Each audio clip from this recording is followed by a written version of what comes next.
In a world filled with grifting over stuff where you can never be happy, there is still hope and glimmer in the trash, and that is just enjoying games, period. Now with that out of the way, people hate things. It's what we do.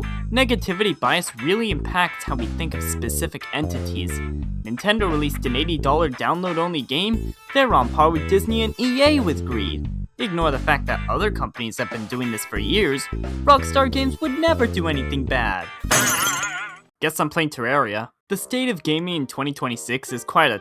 Hey, wait a second, I've already made a video on this topic last year, and there's no way I'm making the current state of gaming a series for once every year, so why don't we go back in time? Using some fancy Google search terms, I can filter out websites from before a specific date, making it very easy for me to find opinions on gaming back in the internet's teenagehood. Before we get started, I don't condone going after people who hate the games you like.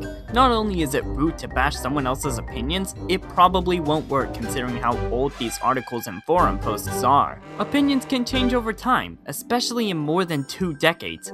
With that disclaimer out of the way, let's dive in.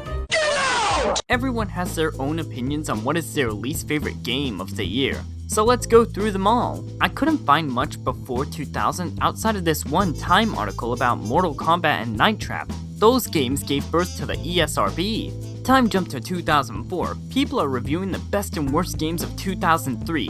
Double Dash, Wind Waker, and GTA Vice City end up on the best list, but this user didn't like Wind Waker or any 3D Zelda incarnations. This is quite a hot take. Then the same user that put Wind Waker in the best list just put it in the worst because of the cell shading and chibi designs. I wonder what they think of Breath of the Wild and Echoes of Wisdom because it contains the cell shading and chibi designs separately. This user says Microsoft entering the console market just killed off my passion for games. I mean, it could be worse. I have to note that this user talks about NES and SNES classics in 2004. That's the equivalent of buying Wii and Wii U classics in 2026.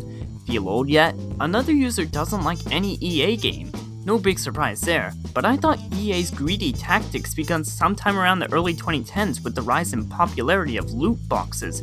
Has the hate really been going on for this long? A forum from 2007 mentions that DMC2 is the worst game, while some mention Sonic Heroes. The Nintendo fanboy slander has been around since the 2000s, and this user is here to prove everyone wrong. The PSP was crap, Mario is Missing is good, but what's the actual list say? Kirby Air Ride, dislikes because you paid $50 for Hold A and Pray. Apparently was very poorly received during the 1995 Nintendo 64 demo and received mixed reviews when it came out. While I've never played Air Ride or its sequel Air Riders, which came out last year, I wonder if either game is good by other perspectives. Some replies mention that only the race mode was lacking and all the other modes are fun. Also on the list are all the Pokemon side series console games. Stadium, Coliseum XD, and Battle Revolution make this list. Which is surprising since these games, specifically Coliseum and XD, are beloved for showing off the Pokemon's crazy models in comparison to the current day models. They rant about how the games play nothing like the originals and are just expensive glorified storage systems and battle simulators. Those aren't the only Pokemon games on this list. Hey You, Pikachu, and Pokemon Channel make the list too, which feel a little more justified if you want more engaging gameplay. Pokemon Dash also made the list too as a dishonorable mention.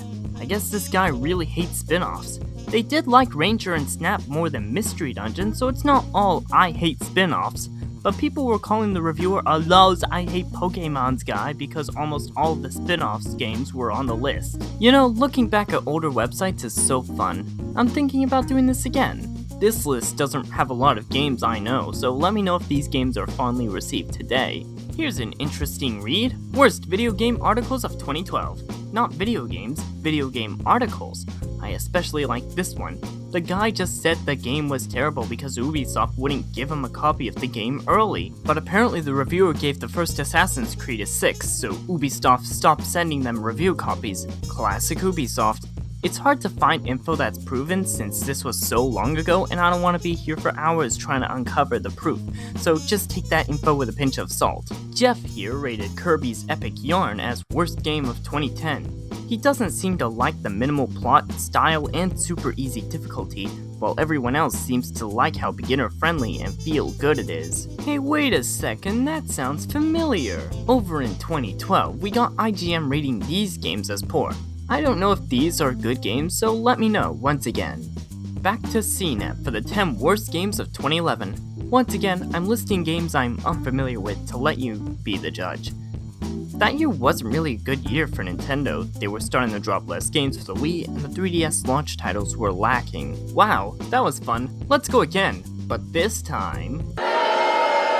Nintendo is probably the biggest punching bag when it comes to videos talking about stuff you shouldn't buy. You probably saw me talk about Nintendo and its problems a lot more than other console giants. Despite this, I don't hate them much. I mainly prefer their games more since they're more appealing to me. Like, I think the only game these consoles have that appeal to me is Minecraft, and that's on everything. Yes, their practices aren't the most consumer friendly, but I've seen worse. As long as I have fun, I'm happy. And that's what should matter. Long ramble aside, let's take a look at what people consider the worst of Nintendo. In recent lists, like this one from 2024, we got hot takes like Ice Climber?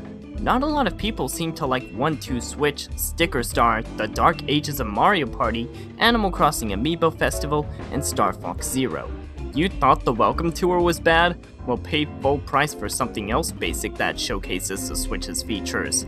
They don't do bundled tech demos anymore, which is quite sad. One comment called Mario Party Island Tour the worst Mario Party game, compared to other people saying Mario Party 10, the former actually being my favorite of the Dark Ages of Mario Party.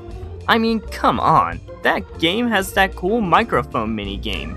We all know what the worst Mario Party game is. Interestingly, Ice Climber keeps popping up here. Hot takes incoming, Super Mario Galaxies, Super Mario Sunshine, probably the Yoshi games, Super Mario 64. Okay, look, can we just say that all franchises had a rough transition to 3D and should just stay 2D now? Now everyone will stop complaining. Let's make GTA 6 top-down like it was in the originals. For obvious reasons, that was a joke. This user put 2 Zelda games on her list. Let's wind back to before the Switch. The E3 for 2015 was apparently super lacking and Mario Maker was the only good game for the Wii U. Man, Nintendo fans weren't eating well during the Wii U era, huh? Just looking at this post makes me feel sad, and I'm supposed to escape sadness of the modern day. Let's move on. Has 2013 been Nintendo's best year? It's complicated. Lots of no's and quite a few yeses for the 3DS. Hey look, Nintendo fanboy comment. Some users claim that the peak was during the NES days. You know, when Nintendo prevented third-party developers from releasing games outside of the NES for a while.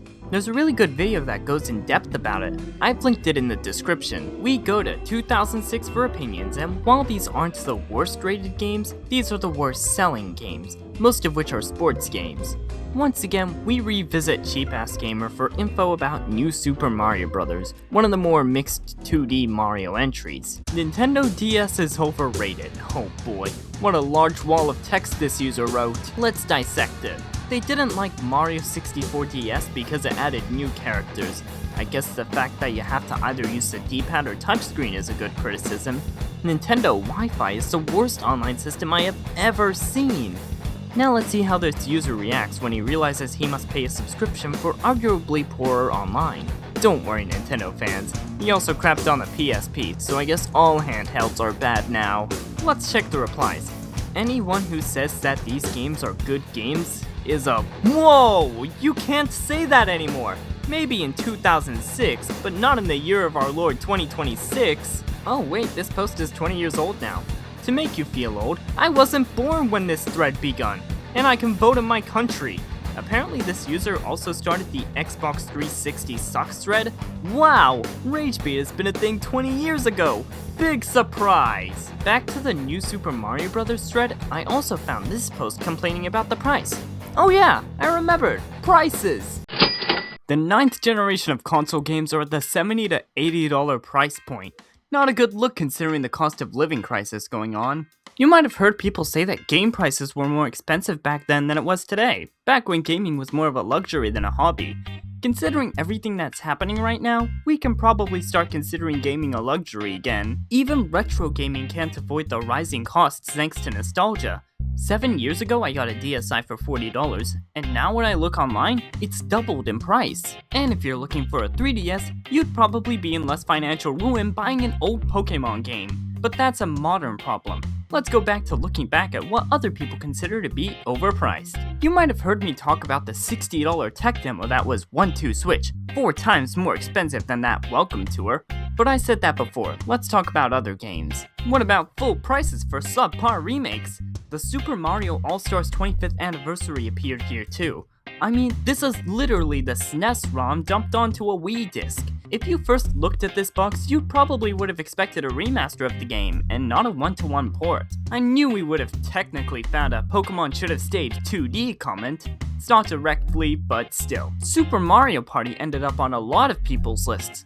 Apparently the return to the coin and star-based gameplay was a rough transition, but they got better with Superstars and Jamboree. Going back to 2013, people were also talking about how expensive games were back then. Albeit these are in Canadian dollars. Some of the most expensive SNES games would be around 70 USD back then. Valve says games are too expensive from 2009. There was also this comment which goes to show that some people were wanting a video game crash to happen even back then. While looking around, I found this cool review on the GBA I only found because a reviewer mentioned one store selling them sold them much higher than another. The review itself is positive toward the GBA though. While I was watching a Scott the Woz video about game prices, apparently people went crazy over a 3DS game costing $10 more than what 3DS games usually sell for, and when the price dropped to something more in line with usual 3DS games, people still complained. But there's nothing more better to show that people have been complaining about game and console prices than the video Consumer Response to PS3 Price. PlayStation 3 will retail for $599 US.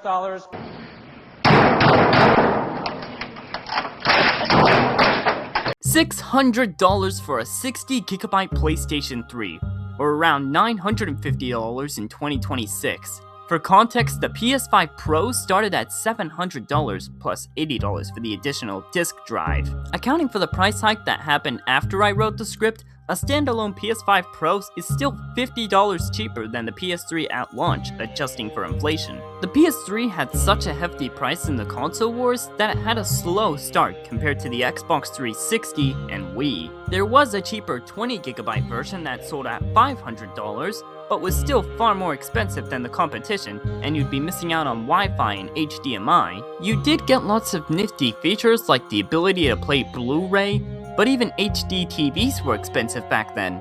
The PS3 was too far ahead of its time. Most of their success was still coming from the still supported PS2 and a little bit of PSP. But over time, new cheaper models came out, and HD TVs became a regular, which made the HD support more worth it.